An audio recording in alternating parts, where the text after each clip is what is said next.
Nair Galarza habló por primera vez desde la cárcel, desde la Unidad Penal de Mujeres de Paraná, donde se encuentra alojada. Lo hizo a través de una entrevista que brindó al portal de noticias Ahora.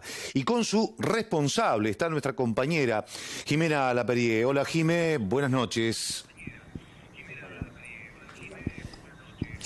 Muy buenas noches para todos. Y así es, estoy con Elías Moreira. Él es periodista de policiales de Canal 9 Litoral y del portal Ahora.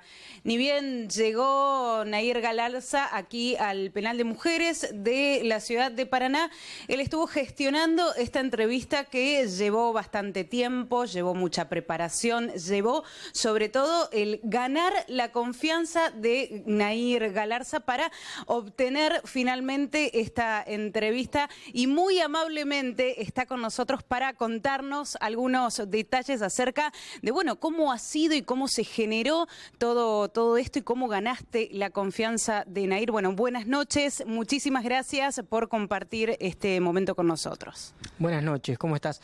La verdad que todo empezó como una gestión de la jefatura del canal, desde la producción del canal.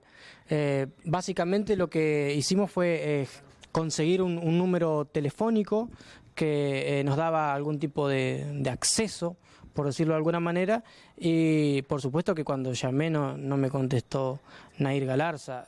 Fuimos de a poco acercándonos hasta que conseguimos que ella me dijera un hola al principio, después empezar a tenerme un poco de confianza. Nosotros tuvimos que, por supuesto, que garantizarle un montón de situaciones para que ella empezara a confiar en nosotros y a darnos la entrevista. En principio no fue fácil porque ella tenía mucho miedo. Nair venía de un proceso largo de meses de no haber emitido palabra nunca para los medios de comunicación, y entonces tenía un montón de cosas guardadas que necesitaba decir, que quería decir. Y lo hizo a espaldas de su abogado, a espaldas de su padre y su madre, y entonces era una entrevista que estaba todo el tiempo a punto de caerse. Una entrevista que había que trabajar. Cuando logramos finalmente que Nair dijera sí, voy a hablar, tengo necesidad de decir algunas cosas, le prometimos que iba a tener el respeto de la textualidad de sus palabras, que sus frases no iban a ser usadas para decir otra cosa que ella no haya querido decir, y así lo hicimos, y de hecho ese vínculo que entablamos, que es un vínculo profesional, y eso quiero dejarlo claro, entre un entrevistador y una entrevistada. Nosotros no somos amigos de Nair, Nair no es amiga nuestra, sí somos, me parece, un periodista y una entrevistada, y justamente en el marco de una entrevista que era buscada.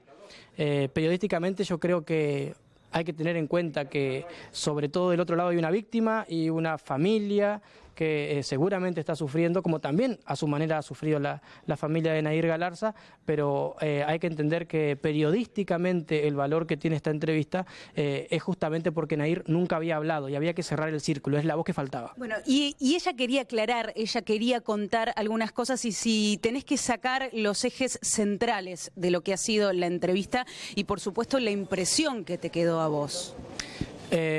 Yo diría que hay 3 o 4 ejes centrales que ella misma se encargó de remarcar y de subrayar.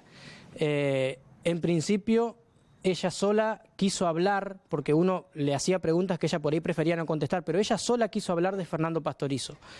Y dijo, era una persona con la que yo me veía, que es por ahí una frase que usan mucho los adolescentes.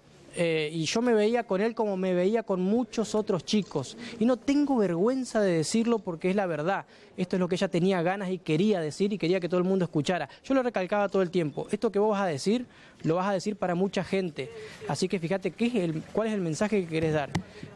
Muy bien, Fernando Pastorizo no era mi novio, porque de hecho yo nunca tuve novio. Justamente lo que estaba haciendo ahí era dirigirse concretamente a deslegitimar el agravante que sabemos que la llevó a la prisión perpetua. Por eso creo que tampoco fue ingenua la elección de ese eje, ¿no? También por otro lado se encargó de precisar que Sonsini, no era su manager, que ella no tenía relación con él y que de hecho lo detesta y su familia lo detesta. Eso lo remarcó muchas veces a lo largo de la entrevista porque quería que quedara claro, quería separarse de esa persona y sentía que él le había hecho mal con lo que había intentado ser un trabajo de limpieza de la imagen. Otro de los ejes centrales también, y que salió de ella misma, es: muchos han dicho que yo soy fría, y yo no lo voy a negar, parezco fría, pero lo que uno parece no es lo que uno es, y nadie puede definirme ni analizar mi psicología, ni mi psiquiatría, ni mis actitudes si a mí no me conoce. Fue otra de las cosas que se encargó de remarcar mucho.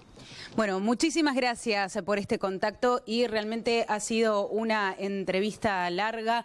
De hecho, Elías sigue teniendo contacto con Nahir y continúan algunas negociaciones porque, bueno, fue una entrevista que en principio se hizo por escrito, no se conoce ningún audio y todo indicaría que en algún momento puede llegar a avanzar un poquito más la relación como para conocer un poco más de la situación que atraviesa Nahir Galarza en la cárcel, pero bueno, esto queríamos comentar un poco y charlar con Elías acerca de algo que fue más que importante y que tiene que ver con la primera entrevista que dio Nahir Galarza. Muchísimas gracias, Jimena Laperier, desde Paraná, y vale recordar, no solo por, digamos, lo mediático de este caso, sino porque esta chica es la persona más joven condenada a perpetua en la vigencia del nuevo Código Procesal Penal, algo que, bueno, va a figurar seguramente en la historia procesal de la Argentina.